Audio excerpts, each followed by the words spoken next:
કેમ છો વિદ્યાર્થીઓ? મજામાં? આ વિડિયોમાં આપણે પ્રકરણ નંબર 3 યામ ભૂમિતિની શરૂઆત કરવાના છીએ. હવે આ પ્રકરણનો કોન્સેપ્ટ તમારા માટે ખૂબ જ કામનો છે, કારણ કે આ જ નામથી આવતા વર્ષે ફરી પ્રકરણ આવવાનું છે અને એ થોડીક લાંબી ગણતરીઓ વાળો છે. એટલે અહીંયા જો તમે સમજી લેશો તો કદાચ તમને આવતા વર્ષે પ્રકરણ સહેલું લાગશે. અને એટલા માટે આ પ્રકરણના નાના નાના કોન્સેપ્ટને ખૂબ જ ધ્યાનથી સમજજો અને મગજમાં યાદ પણ રાખી લેજો. ઠીક છે, તો શરૂ કરીએ. હવે આ પ્રકરણ યામ ભૂમિતિનો વિચાર ક્યાંથી આવ્યો હશે એ બહુ જ સમજવાની બાબત છે, પરંતુ આપણે આપણા વ્યવહારિક જીવનમાં યામ ભૂમિતિ ક્યાં જોઈએ છીએ એ સમજવું જરૂરી છે. ત્યાંથી આપણને સમજ પડશે કે શા માટે યામ ભૂમિતિનો વિચાર કરવામાં આવ્યો છે.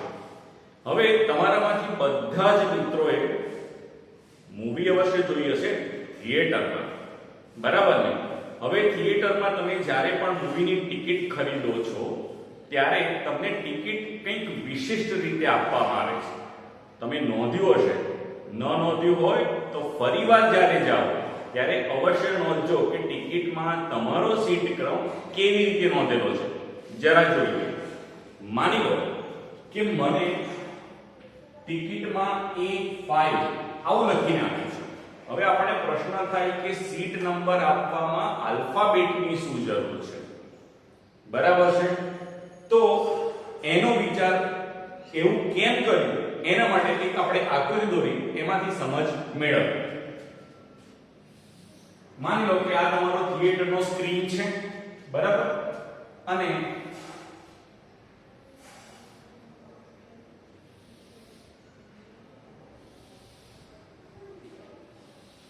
આ રીતે જે બધી ચેર્સ છે એ ગોઠવાયેલી છે. હવે એમાં સીરીઝ કંઈક આવી હશે.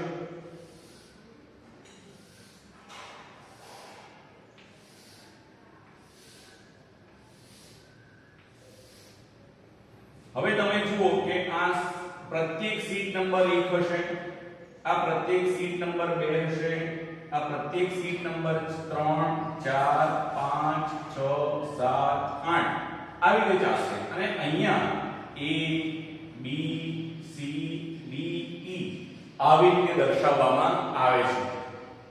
હવે જરા સમજો કે માનો કે મારો સીટ ક્રમાંક C6 છે. એનો મતલબ એવો થયો કે મારે C હરોળમાં છઠ્ઠા નંબરની સીટ અહીંયા બેસવાનું છે. સમજો, માનો કે કોઈનો સીટ નંબર D3 હોય તો શું થશે કે એને પહેલા ક્યાં જવાનું છે? D હરોળમાં જવાનું છે અને એમાં એને 3 નંબરની સીટ પર બેસવાનું છે. સમજ્યા તમે? એનો મતલબ શું થયો કે આપણને જે ટિકિટ આ પ્રમાણે આપે છે એમાં એ લોકો શું કરે છે તો પ્રત્યેક જે સીટ છે, બેઠક છે, એને ફિક્સ કરી દે છે કે આ જ જગ્યાએ તમારે બેસવાનું છે. નહીં તો કદાચ શું થાય, મૂવીમાં ફાઇટ સીન આવે ના આવે, થિયેટરમાં ફાઇટ સીન અવશ્ય આવી જાય.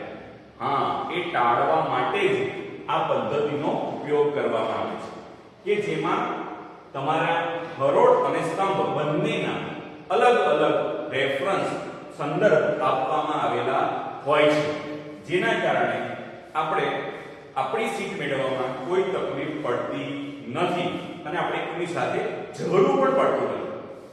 તો આ છે યામ ભૂમિતિનું વ્યવહારિક ઉદાહરણ. સમજી ગયા? અને આ જ કોન્સેપ્ટનો ઉપયોગ કરી અને યામ ભૂમિતિનું નિર્માણ કરવામાં આવ્યું છે. તો હવે આગળ સમજીએ.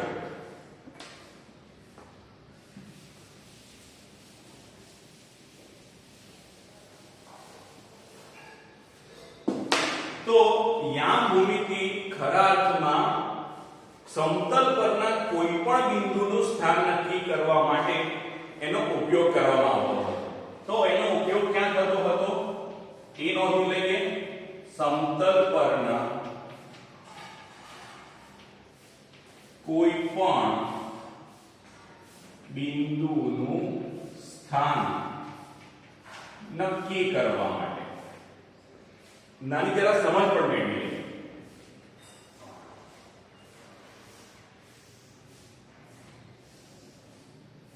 માની લો કે આ તમારું સમતલ છે. હવે આ એક મારો સંદર્ભ છે અને આ એ મારો બીજો સંદર્ભ છે. મતલબ કે આ બંને બાજુઓ એ મેં સંદર્ભ તરીકે પસંદ કરી છે. હવે માનો કે મારે આ બિંદુનું સ્થાન નક્કી કરવું હોય તો અહીંયા મારી પાસે આ એક રેખા જે છે એ સમક્ષિતિજ રેખા છે અને આ રેખા એક કેવી રેખા છે? લંબ રેખા છે. તો આપણે એને કહીએ કે આ સમક્ષિતિજ સંદર્ભ છે અને આ લંબ સંદર્ભ છે. તો નોંધી લઈએ.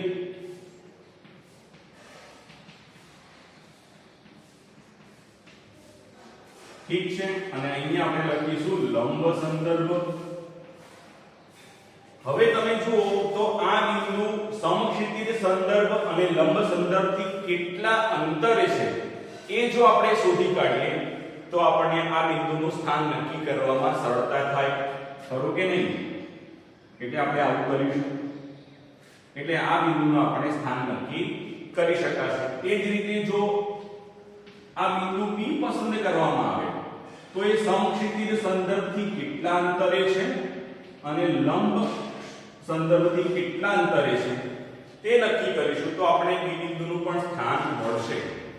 મતલબ એવો થયો કે આપણે સમતલના કોઈ પણ બિંદુને નક્કી કરવું હોય તો આપણે ઓછામાં ઓછા બે સંદર્ભોની જરૂર પડે છે. બરાબર છે?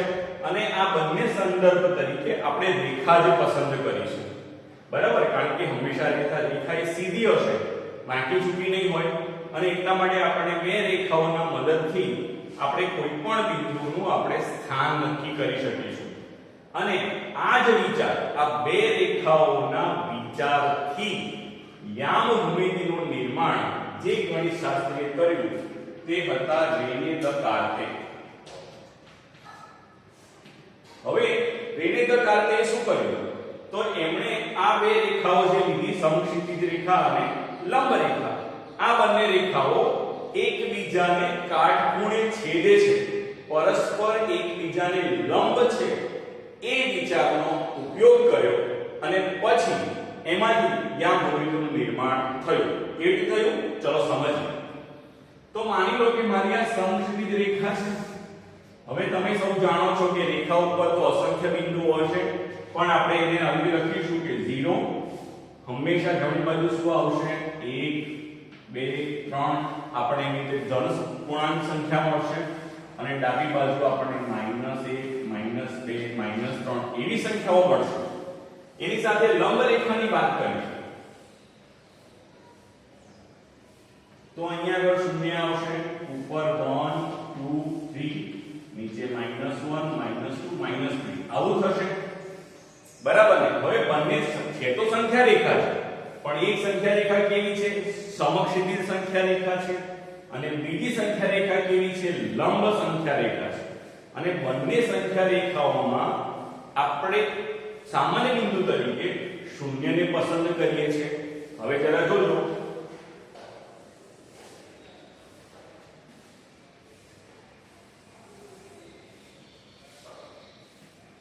ઠીક છે. હવે જો જરા, તો આ મારું 0 છે તો અહીંયા મને 1 2 3 4 5 એવું મળશે. અહીંયા મને -1 -2 -3 -4 મળશે. એ જ રીતે અહીંયા મને 1 2 3 4 અને 5 મળશે. તો નીચે મને -1 -2 -3 -4 -5 મળશે. હવે જુઓ તો આ બંને સંખ્યા રેખાઓ, એક જે સમક્ષિતિજ સંખ્યા રેખા છે અને બીજી જે લંબ સંખ્યા રેખા છે, આ બંને રેખાઓ એકબીજાને જો કાટખૂણે છેદતી હોય તો આપણને સમતલ પરના તમામ બિંદુઓનું આપણે સંદર્ભ નક્કી કરવામાં સરળતા અનુભવીશું. બરાબર છે? બીજું કે તમને આમાં વિશિષ્ટ ગુણધર્મો પણ જોવા મળશે. ખાસ અગત્યનું શું છે એ જરા જોઈએ. તો પહેલો પ્રશ્ન એ થાય કે આ બે રેખાઓને આપણે જ્યારે એકબીજાને શૂન્યમાં છેદીએ છીએ તો આપણને કુલ 4 ખાના મળી જાય છે. શું મળે છે આપણને? ચાર ખાના મળે છે. હવે આ ચારે જે ખાના જે છે એને આપણે કહીએ છીએ ચરણ. શું કહીશું? ચરણ કહીશું. હવે પ્રશ્ન એ થાય કે ચરણની ક્રમ કયો આપો?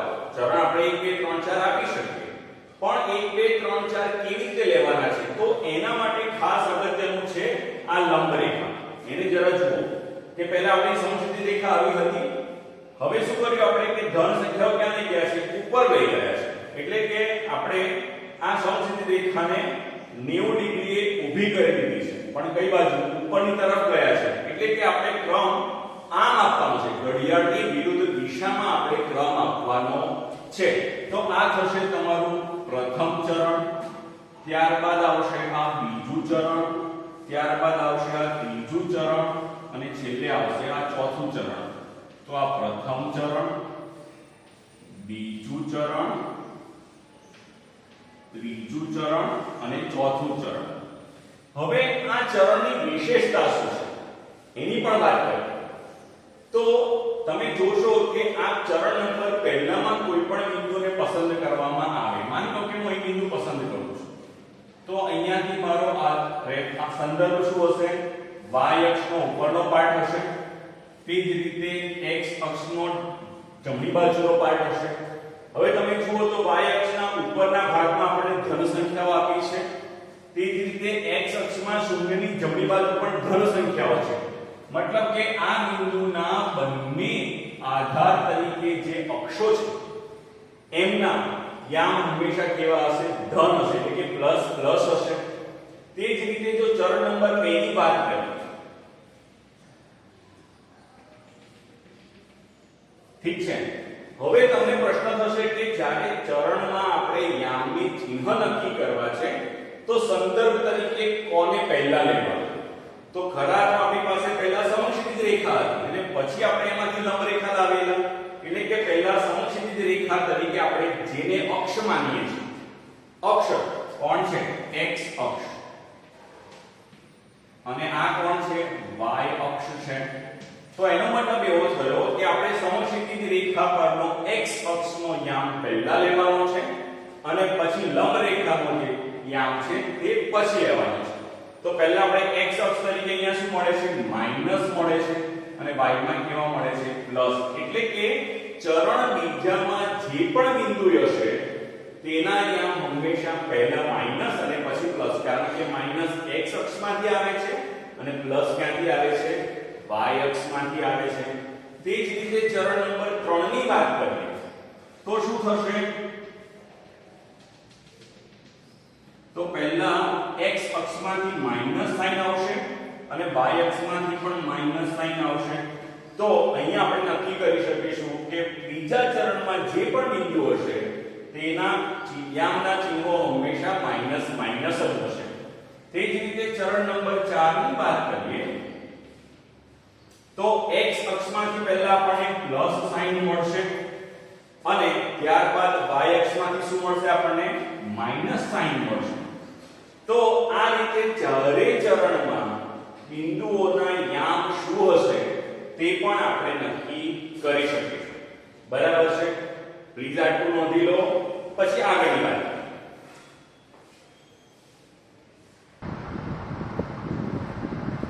ચલો ત્યારે હવે થોડું જરા વ્યવસ્થિત સમજી લઈએ કે આપણે યામ ભૂમિતિ કેવી રીતે કામમાં લાગવાનું છે. તો સૌપ્રથમ આપણે જે સમક્ષિતિજ રેખા લઈએ છીએ આપણે એને શું કહીશું? x અક્ષ કહીશું, જેને આપણે x થી દર્શાવીએ છીએ. જ્યારે લંબ રેખા જે છે એને આપણે y અક્ષ કહીએ છીએ, જેને y થી દર્શાવીએ છીએ. બીજું કે આ x અક્ષ અને y અક્ષ બંને જે બિંદુમાં છેદે છે 0 0 એને આપણે ઉગમ બિંદુ O કહીએ છીએ.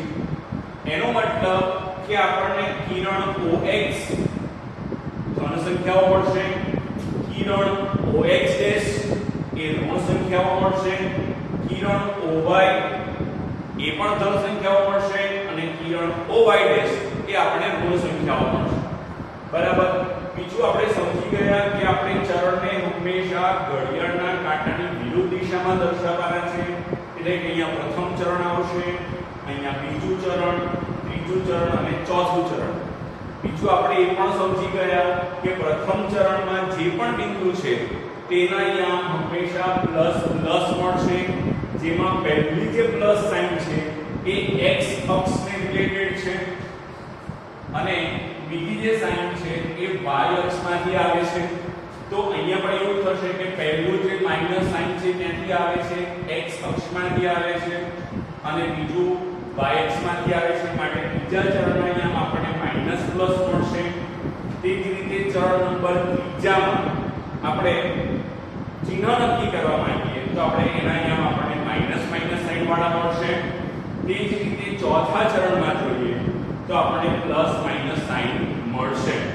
બરાબર છે. બીજું ખાસ નોંધવા જેવું કે કોઈ પણ બિંદુનું x અક્ષથી લંબ અંતરને ભુજ કહેવાય છે અને કોઈ પણ બિંદુનું y અક્ષથી લંબ અંતર જે છે એને કોટી કહેવાય છે. સમજો જરા, કોઈ પણ બિંદુનું y અક્ષથી લંબ અંતર શું કહેવાશે?